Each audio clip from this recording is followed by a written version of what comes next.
Hello everyone, welcome to my channel, Cook with Mrs. Umami. In this video, I'm going to cook chicken katsu curry.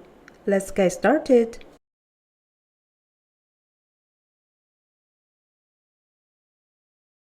I used a boneless chicken thigh with the skin on. Marinate the chicken with some salt and black pepper.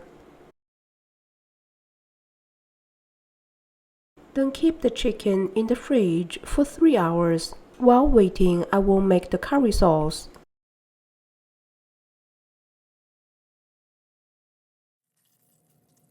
Melt some unsalted butter at medium heat.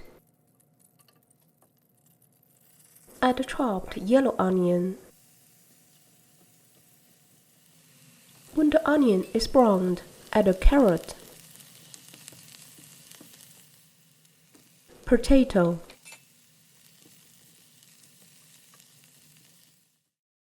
I used half pack of this Japanese curry mix.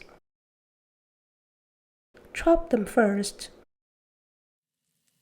then add it to the saucepan. Add some unsalted chicken broth, soy sauce,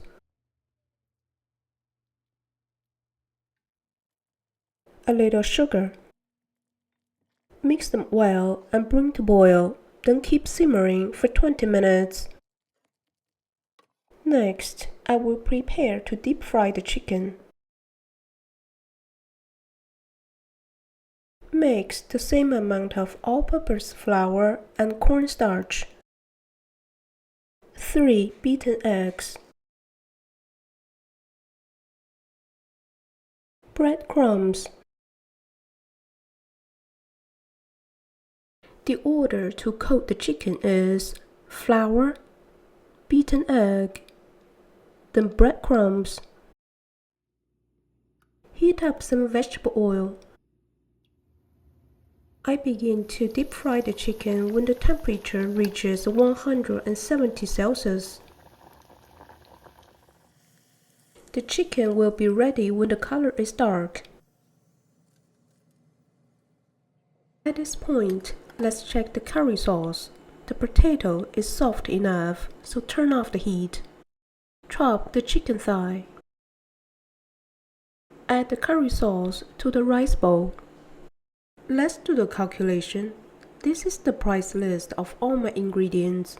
So, to make this chicken katsu curry for 3 people cost me less than $7. I'm going to enjoy my chicken katsu curry with some jasmine rice. Thanks for watching my video.